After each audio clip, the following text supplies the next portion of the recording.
Polícia identifica homem suspeito de ter cometido uma série de estupros em Cidade Ocidental. E você vai ver ainda. Operação prende integrantes de quadrilha responsável por 21 mortes em Goiás. Homem é rendido por mulher e adolescentes em parada de ônibus de Lusiânia. Agência Nacional do Petróleo anuncia queda no preço do etanol. Cresce o número de estagiários em Goiás. É agora no Jornal Anhanguera, segunda edição.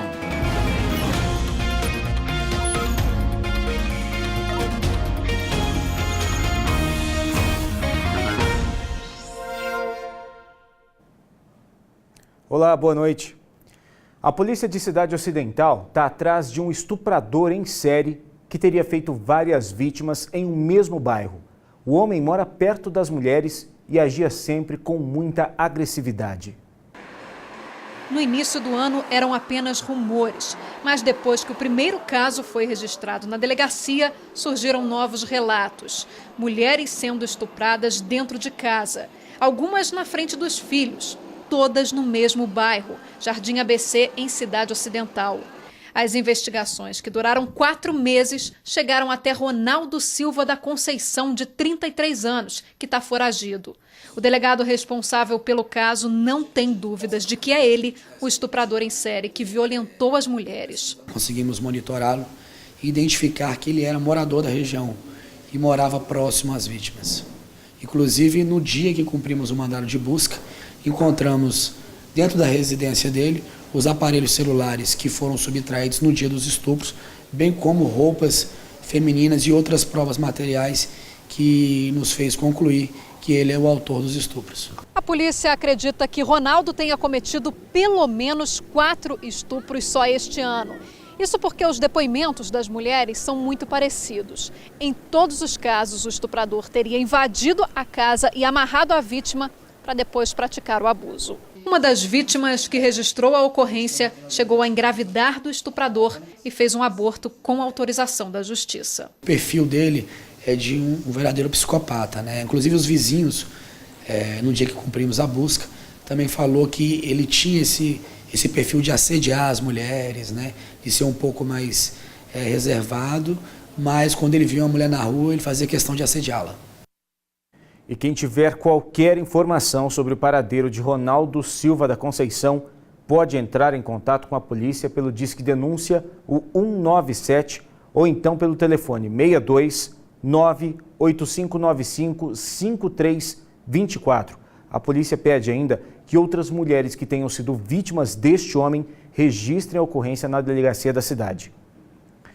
A polícia divulgou hoje o resultado final da Operação Thanatos, que prendeu integrantes de uma quadrilha responsável por 21 mortes em Goiás. As ordens para execução eram de presos da cadeia de Formosa. A polícia apreendeu anotações da contabilidade do grupo, dinheiro, armas, celulares, cartões e vários chips. Segundo a polícia, o detento Sérgio Dantas, que cumpre pena por homicídio e tráfico de drogas em Formosa, chefiava a organização e tinha o apoio da família. Segundo a polícia, a mãe, as irmãs e a esposa eram as responsáveis pela administração do tráfico. Compra de drogas, administração dos bens, né? Inclusive ele possui um sítio nas mediações de Caldas Novas, né? Possui diversos casos de luxo que foram apreendidos. O esquema era tão bem articulado que a organização tinha até plano de saúde. Os R$8 mil do plano eram pagos com dinheiro do tráfico, que, segundo a polícia, acontecia principalmente nas regiões central e sudoeste de Goiânia. A operação foi deflagrada ontem. Ainda era madrugada quando os policiais começaram a cumprir os 19 mandados de prisão e 24 de busca e apreensão. De acordo com as investigações, o grupo é responsável por 21 mortes registradas em Goiânia esse ano. E todas foram ordenadas pelo detento, de dentro do presídio. E segundo a polícia, os presos estão ligados a uma das maiores facções criminosas do Brasil. As 21 mortes, segundo a polícia, foram em janeiro e fevereiro deste ano. Dos 19 mandados de prisão, apenas um não foi cumprido ainda.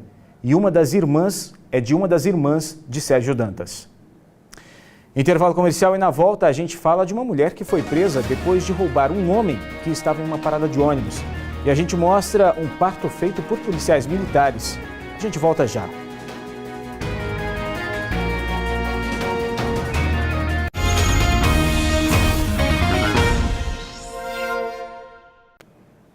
Agora, às 7h22, veja só essa história. Um motorista que estava próximo de uma parada de ônibus foi rendido por assaltantes aqui em Lusiânia.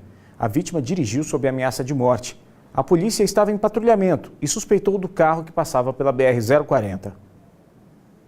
A vítima disse que estava em um carro estacionado perto de uma parada de ônibus, aguardando parentes. De repente, 3 pessoas se aproximaram. Quando eu parei o carro, eu vi que tinha algumas pessoas na parada, mas não eram meus parentes. A partir do momento que eu encostei o carro, esses 2 meliantes com essa moça entrou no meu carro imediato e pediu para me arrancar o veículo. Imediatamente eu os obedeci, se tratava de um assalto. A polícia suspeitou do veículo que passava pela BR-040 e deu voz de parada. Quando o veículo parou, o motorista desceu gritando que era um assalto. É um assalto, me ajuda. Então, de imediato, as equipes se terminaram a abordagem. Constatamos realmente que eram 3 assaltantes e a vítima como condutora do veículo. Raniele Borges dos Reis, de 21 anos, foi presa. Com ela estavam 2 menores que foram apreendidos. Os 3 não tinham passagens pela polícia. Com eles foi apreendido 2 facas que foram usadas no cometimento desse crime. Segundo a vítima, eles a todo momento ameaçando a vítima de que queriam perfurá-la, de que queriam matá-la. A vítima está muito traumatizada, inclusive falou que o tempo todo ficou com faca no seu pescoço e nas suas costelas. E agora a gente mostra um caso bem sucedido de intervenção policial. O pequeno Heitor nasceu hoje graças à ajuda de 2 policiais militares. O subtenente Ivan Junes e a soldado Jéssica Moreira faziam o patrulhamento no setor Colina Azul, em Aparecida de Goiânia, quando receberam o pedido de socorro. Eu saí gritando, correndo, liguei para a mãe dela viu os policiais passando na rua, parou eles na rua e foi até lá na minha casa. Joyce Fernanda de Oliveira, de 15 anos, estava grávida de 38 semanas. Tinha acabado de chegar à casa da amiga quando começou a sentir as dores do parto. Acionamos a unidade do SAMU e nesse meio tempo a moça entrou em trabalho de parto, onde foi auxiliado por mim e pela minha companheira de serviço, a aluna Soldado Moreira, fizemos esse parto. O Heitor nasceu saudável, 2,6 kg, 47 centímetros.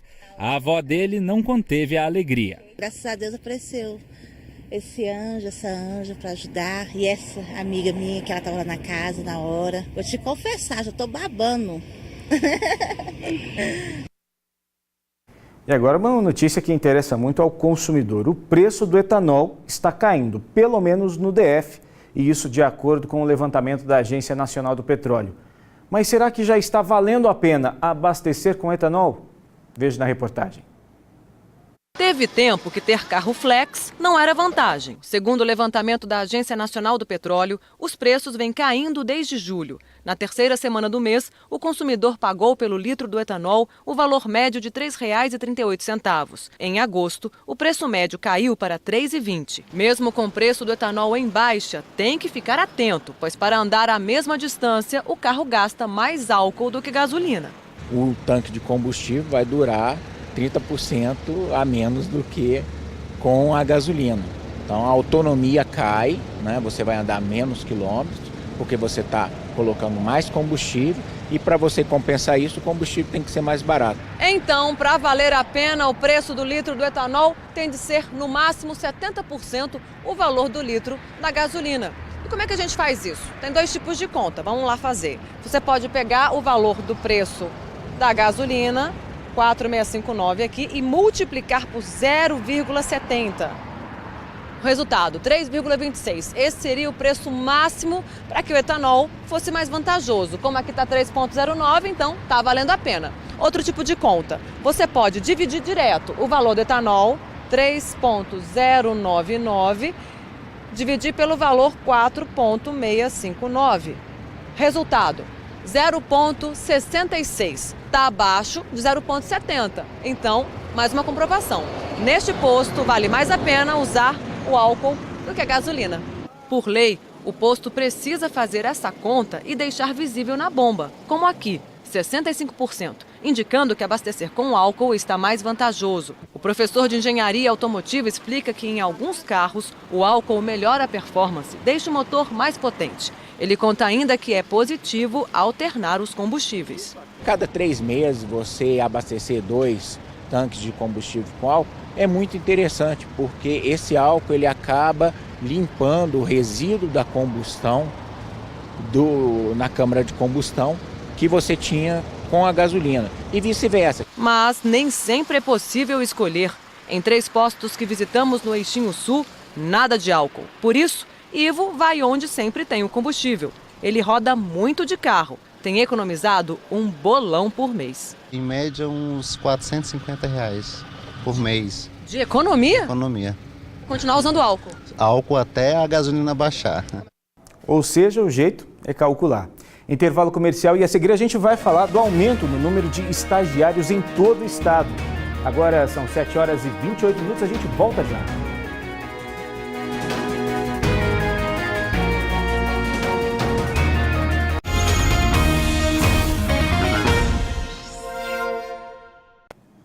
De volta com o J2 e foi divulgada uma pesquisa que fala da contratação de estagiários e os números são positivos. O Luiz Carlos começou a estagiar muito antes do que imaginava. O estudante de administração já era formado em sistema da informação, mas mudou de área porque faltavam oportunidades. E administração, você tem mais oportunidade de emprego logo quando você começa o curso, e isso me chamou mais atenção. Além do Luiz Carlos, a empresa conta hoje com mais 11 estagiários na área administrativa. A direção prioriza esse tipo de mão de obra porque acredita que a capacitação do profissional dentro da loja forma lá na frente funcionários mais qualificados. Eu acredito que eu capacitando, passando esses valores, observando como veio esse jovem aqui, eu estou tendo melhores resultados. E é o que tem acontecido em muitas empresas que optam pela contratação de estagiários. Às vezes também pelo custo mais baixo. Do ano passado para cá aumentou em 11% o número de vagas de estágio em Goiás. De janeiro a agosto de 2017 foram administradas 12.316 vagas no estado. Este ano já foram mais de 13.700. Trazer um conhecimento atualizado, conectado com o futuro, porque na academia eles estão vendo tudo que traz no dia a dia para a sua empresa. Então, rejuvenesce conhecimentos também. A Berenice começou como estagiária em 2010. Foi ficando e conquistou cada vez mais espaço. Hoje, ela ocupa a cadeira de gerente. Faz diferença essa experiência na prática enquanto você ainda está estudando? Faz muita diferença. Até porque se você não estagiar, você não vai, quando finalizar o curso, você não vai conseguir um emprego tão fácil. E a inclusão das pessoas com deficiência foi tema de um ciclo de palestras realizado em Cidade Ocidental. Momento de pais, professores e diretores discutirem o tema e tentarem estratégias para melhorar o processo de aprendizagem. O filho da Maria tem 5 anos e há 2 foi diagnosticado com o autismo. O acesso gratuito ao conhecimento sobre o assunto foi o que trouxe ela para a 2ª semana da pessoa com deficiência promovida em Cidade Ocidental. Tanto é que para aprender direitinho ela estava até filmando. A gente aprende muito, né, com isso. A gente pega algumas experiências e aí a gente põe em prática em casa. Naquela hora que ele está mais nervoso, né, tem umas dicas importantes que elas passam aí, por isso que eu estou participando. E a identificação de distúrbios de aprendizagem é o primeiro passo para uma educação pública de qualidade. Por isso, é importante que pais e professores trabalhem juntos desde o início da vida escolar das crianças. O objetivo do projeto é exatamente esse, a gente chegar ao foco principal de forma a informar, melhorar essa informação para os pais, a forma que chega todas essas dificuldades dessas crianças. Já no caso de deficientes físicos, é importante que se tenha mais que rampas e corredores acessíveis. É preciso socializar o aluno verdadeiramente para que todos se sintam parte da comunidade escolar. De nada adianta você ter acesso a rampas, ter acesso a portas largas, a toda a tecnologia, se você não consegue utilizar ela da forma adequada. Então, no caso, se a criança ela não consegue ter um bom relacionamento com o professor, se o professor tem tem um certo receio de tocar a criança, se ele não consegue ser acessível e tornar a criança acessível, então ela não vai ter, consequentemente, acesso à educação plena. Você tem que fazer uma avaliação, primeiro começando pela observação. Você observa o que o aluno consegue fazer, o que o aluno não consegue fazer, se ele tem contratura, se ele tem pontos dolorosos, e você vai, de acordo com essa avaliação, ver o que você consegue ali fazer com ele, se você consegue mobilizar ele, colocar ele um pouquinho de lado, considerando também o diagnóstico. Independentemente da deficiência, o importante é a inclusão. Essa semana ela vem de encontro à informação e divulgação e esclarecimento sobre deficientes físicos, mentais, síndromes, todo tipo de deficiência ou necessidades educacionais especiais. Porque às vezes as pessoas não percebem, mas é um corpo atrofiado numa mente sã, que tem sentimento. Ali dentro tem uma pessoa e ali tem uma pessoa que pode alçar voos e se tornar o que quiser. Nesse nosso mundo que às vezes as pessoas acham que ser normal é ser comum. E ser normal é ser diferente, porque não existe ninguém igual. E quanto mais conhecimento, menos qualquer tipo de preconceito. O J2 de hoje fica por aqui e a gente volta a se ver amanhã. Tchau!